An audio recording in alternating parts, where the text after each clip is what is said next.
Sir నమస్కారం sir. నమస్తే. Sir Posani కోసం పోలీసులు అయితే పోటీ పడుతున్నట్టుగానే కనిపిస్తుంది సార్. ప్రెజెంట్ సిట్యుయేషన్స్ చూస్తుంటే ఆయన ఆల్రెడీ రాజంపేట నుంచి నరసరావుపేటకు నిన్న తరలించేశారు. ఇప్పుడు మరిన్ని పీటీ వారెంట్ కూడా ఆయన మీద నమోదయ్యాయని చెప్పేసి మళ్ళీ నరసరావుపేట నుంచి ఇంకెక్కడికన్నా తీసుకెళ్లే అవకాశం ఉందని కూడా చెప్తున్నారు. అంటే మరి ఈ విధంగా తిప్పే కార్యక్రమాలు అయితే నడుస్తూ ఉన్నాయి సార్. మరి ఏం జరిగే అవకాశం ఉంది పోసాని విషయంలో? ఆయన ఈ రకంగా చూస్తే ఆయన ఎప్పటికీ జైల్లోనే ఉండే అవకాశం ఉందని కూడా చాలా మంది మాట్లాడేస్తున్నారు. మరి మీరేం చెప్తారు సార్ దీనికి సంబంధించి? అంటే ఎన్ని కేసులు పెట్టినా అన్ని కోర్టుల్లోనూ బెయిల్ మూవ్ చేసుకుని నెమ్మదిగా బెయిల్లు తెచ్చుకుని జామీందారులను పెట్టుకుని బయటకు రావాలి. ప్రొసీజర్ ప్రకారమే జరగాలి.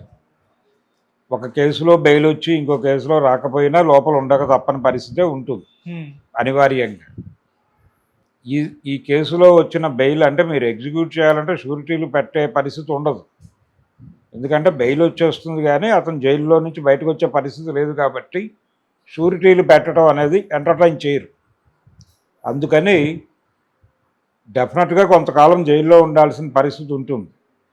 అయితే ఈ ప్రెజర్కి పొలిటికల్గా ఒక లొంగుబాటు కార్యక్రమం ఉంటుంది. ఈ ప్రెజర్ దేనికి పెడుతున్నారు? ఒక లొంగుబాటు కోసం పెడుతున్నారు. ఆల్రెడీ దానికి సంబంధించి ఆయన వాళ్ళకి అనుకూలంగా వ్యవహరిస్తున్నట్టుగా సమాచారం అయితే బయటకు వస్తోంది. అది నిజమా కాదా అనేది తెలియదు. అంబటి రాంబాబు కూడా మాట్లాడాడు నిన్న అక్కడికి వెళ్ళి. అంటే నరసరావుపేట అంటే ఆయన జ్యూరిస్డిక్షన్ పరిధిలోకి వచ్చేది. అది గుంటూరు, పాత గుంటూరు జిల్లా ఇప్పుడు నరసరావుపేట జిల్లాగా మారింది. ఈయనకి దగ్గర, ఈయన సత్తెనపల్లి కాబట్టి అలా వెళ్ళి ఒకసారి పరామర్శించే ప్రయత్నం చేశాడు. ఆయన కూడా మాట్లాడింది అదే. అంటే ఇలా కేసులు పెట్టుకుంటూ వెళ్ళిపోతే ఇలా 40 ప్రాంతాలలో అనే కొత్త మాట వినిపిస్తోంది. 12 వరకు విన్నాం మనం. 40 కేసులు అంటే పెద్ద ఫిగరే.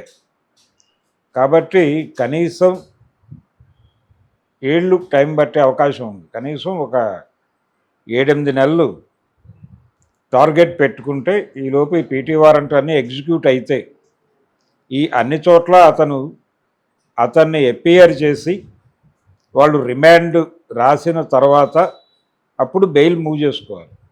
లేదు ఈ కేసులో ఉన్న ప్రతి చోట యాంటిసిపేటరీ తీసుకోవటం ఇప్పుడు అనవసరం. ఎందుకంటే ఆల్రెడీ కస్టడీలో ఉన్నాడు కాబట్టి 2 ప్రయత్నాలు జరగచ్చు సైమల్టేనియస్గా. జరిగి ఇతన్ని ఏదో పద్ధతిలో బయటకు తీసుకురావడానికి లీగల్ ప్రొసీజర్ ఆల్రెడీ మొదలై ఉంటుంది. అయితే పొన్నగోలు సుధాకర్ రెడ్డితో ఇది వర్కౌట్ అవ్వదేమో అని నా పర్సనల్ ఒపీనియన్. వీళ్ళు ఒక పర్సనల్ లాయర్ని ఎవరినన్నా ఇన్వాల్వ్ చేస్తే పెద్ద లెవెల్లో కొంత వర్కౌట్ చేసే అవకాశం ఉంది. దానికేమీ చంద్రబాబు గారికి తీసుకొచ్చినట్టుగా ఎక్కడి నుంచో ఎవరినో తీసుకురానక్కర్లేదు. ఇక్కడ లోకల్గా కొంతమంది సమర్థవంతమైనటువంటి న్యాయవాదులు ఉన్నారు. వాళ్ళ మీద కొంచెం డిపెండ్ అయ్యి, అంటే న్యూట్రల్గా వెళ్ళాలనుకుంటున్నాడు కాబట్టి, ఆయన తెల్ల జెండా ఎగరేసి ఉన్నాడు కాబట్టి, ఏ రకమైన రాజకీయాలతోనూ నేను అసోసియేట్ అయి లేను, ఉండను అని కూడా చెప్పాడు కాబట్టి ఆ స్టాండ్ మీద నిలబడటానికి పొన్నగోలు అపియరెన్స్ ఇవి కొంత ఇబ్బంది కలిగించవచ్చు. అలాగే వైసీపీ ఇంటర్వెన్ అవటం ఈ విషయంలో అంబటి రాంబాబు మాట్లాడినా లేదు జగన్మోహన్ రెడ్డి మాట్లాడినా ఎవరు మాట్లాడినా అది ఈ కేసులో అతను లోపల వ్యవహరించాలి అనుకుంటున్నటువంటి పద్ధతికి ఇబ్బంది కలిగించేది. అతను ఆల్రెడీ లీక్ చేశాడని చెప్తున్నారు. అతను లీక్ చేశాడో లేదో తెలియదు, కానీ ఆ లీకేజీకి సంబంధించిన వార్తలు అయితే ఆగట్లేదు. రకరకాల పేర్లు చెప్తున్నాడు ఆయన. సజ్జల పేరు, ఆయన కుమారుడి పేరు, ఇవన్నీ చెప్పేస్తున్నాడు. నేరుగా సీఎం దాకా తీసుకెళ్ళి, అంటే అప్పటి సీఎం, అప్పటి వైఎస్ఆర్సీపీ అధినేత వారి దాకా దీని వేళ్ళు వెళ్ళే ఛాన్సెస్ ఉన్నాయి. అలాగే ఈయన ద్వారా ఆయన ఎవరెవరిని టార్గెట్ చేశాడో అంటే ఒక స్కీమింగ్ కనిపిస్తుంది. వైఎస్ఆర్సీపీ టైంలో క్రిటిసిజం మీద ఎవరితో తిట్టించాలి, ఎవరితో టార్గెట్ చేయించాలి అనేది దానికి ఒక స్కీమ్ జరిగి ఆ సందర్భం వచ్చినప్పుడు వాళ్ళని మాత్రమే మాట్లాడించటం అనే ఒక వ్యూహాత్మక క్రీడ నడిచింది. అందులో భాగంగానే పోసాని కృష్ణమురళి మాట్లాడాడు ఒక సర్టన్ ఏరియాలో. ఆ సర్టన్ ఏరియాలు డివైడ్ అయినప్పుడు ఇప్పుడు ఆయన ఒక మాట అంటున్నాడు, స్క్రిప్ట్ వచ్చేది నేను చదివేవాడిని అని. ఈ స్క్రిప్ట్ వచ్చి చదివేవాడు అనే మాట బిలీవబుల్లా కాదా అంటే, బిలీవబుల్ అనుకోవడానికి రీజన్ ఏంటంటే ఇవన్నీ కూడా డిజైన్డ్గా జరిగినాయి. ఎవరు ఎప్పుడు ఎక్కడ ఏం మాట్లాడాలి అనేది చాలా సిస్టమేటిక్గా అమలైందని ఆ రోజు నుంచి తెలుసు ప్రపంచానికి.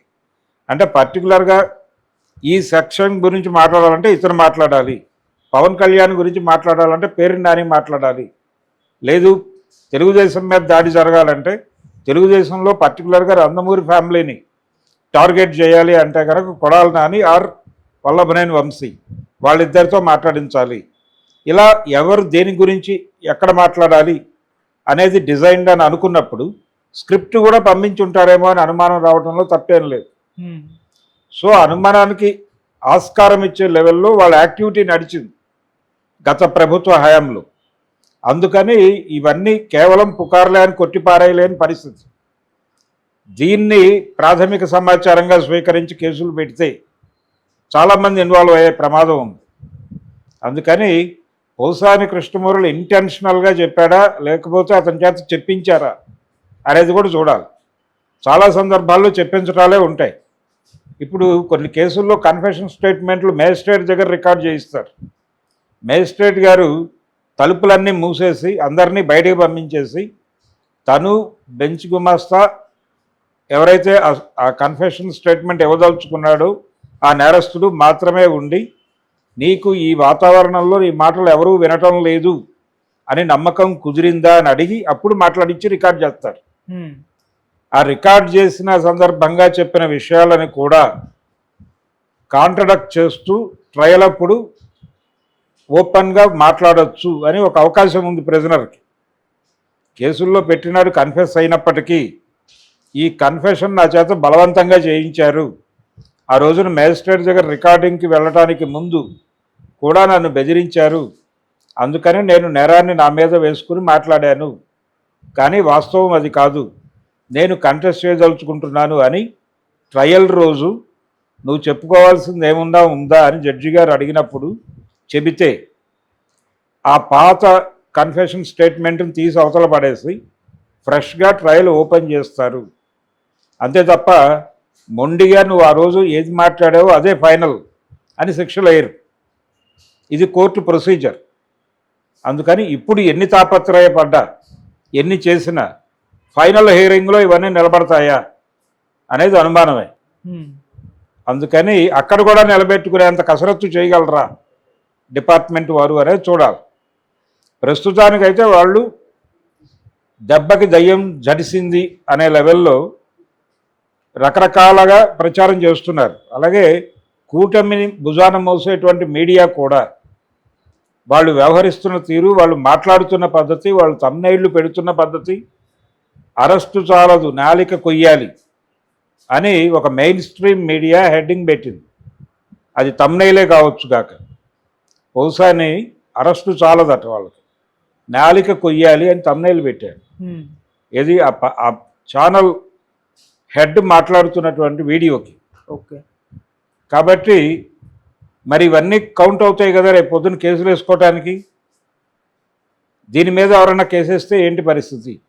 మరి వాళ్ళని కూడా తీసుకెళ్ళి ఇలాగే ప్రతి ఒక్కరూ కూడా, ఇప్పుడు వైసీపీకి కూడా క్యాడర్ ఉంది, అన్ని ప్రాంతాల్లోనూ ఉంది, అన్ని ప్రాంతాల్లోనూ మనోభావాలు గాయపడ్డాయని ఒక్కొక్కళ్ళకి 50 చోట్ల 60 చోట్ల కేసులు పెడితే ఇప్పుడు అయ్యన్న పాత్రుడు గారు అలా మాట్లాడాడు, మాట్లాడిన వీడియోలు ఉన్నాయి. ఆ వీడియోలు ఇప్పుడు చూసి మనోభావాలు గాయపడి ఒక 50 చోట్ల కేసులు పెడితే మరి ఇలాగే వ్యవహరిస్తుందా పోలీసు వ్యవస్థ అనేది చూడాలి. న్యాయస్థానాలు వాళ్ళు అప్రోచ్ అయితే ఆ కేసులు కనుక స్వీకరిస్తే వీళ్ళందరినీ తీసుకెళ్ళి లోపల పెట్టి ఇలాగే తిప్పుతారా అనే దానికి ఏమన్నా సమాధానం చెప్పగలరా తెలుగుదేశం పార్టీ కానీ లేదు ప్రభుత్వ ప్రతినిధులు కానీ? ప్రతి ఒక్కరికి అవకాశం ఉంటుంది కదా. పవన్ కళ్యాణ్ చెప్పులు చూపించి కొడకల్లారా అన్నాడు కదా, మరి ఆ స్థాయిలో ఎందుకు ఆయన టెంప్ట్ అయ్యాడు? ఓ పార్టీ అధినాయకుడిగా ఉండి పైగా సంస్కారము సనాతన ధర్మము అని పదే పదే మాట్లాడే ఆయన చెప్పులు చూపించి కొడకల్లారా అన్నాడు కదా ఓపెన్గా, అది ఉందిగా వీడియో అవైలబుల్గానే. మరి ఆయన మీద కూడా ఒక 50 ఓళ్లలో కేసులు పెడితే ఏంటి పరిస్థితి? ఇలాగే వ్యవహరిస్తారా? ఇది ప్రశ్న. అంటే ప్రభుత్వ పోలీసులుగా వ్యవహరించడం వేరు, కానీ ప్రభుత్వాన్ని ఏ పార్టీ అయితే నడిపిస్తోందో ఆ పార్టీకి జరిగినటువంటి అవమానాలకి వ్యవస్థలు రియాక్ట్ అయితే వాటిని వ్యవస్థలను పిలవాలా, ఇంకేదైనా పేరుతో పిలవాలా అనేది ప్రశ్న. ఈ దిశగా జనాలు ఆలోచించే పరిస్థితి తెచ్చుకుంటున్నారు. ఏది ఈ పోసాని అరెస్టు ఇలాంటి వాటి వలన.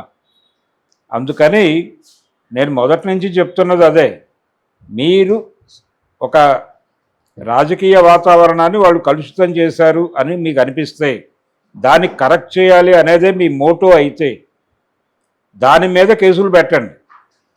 అక్కడ వరకే కన్ఫైన్ అయ్యి ఆ కేసులో బలమైనటువంటి సాక్ష్యాలు ప్రొడ్యూస్ చేసి వాళ్ళకి శిక్షలు పడేలా చేయండి, వాళ్ళని జైల్లో పెట్టండి. అది సమాజానికి గుణపాఠం అవుతుంది.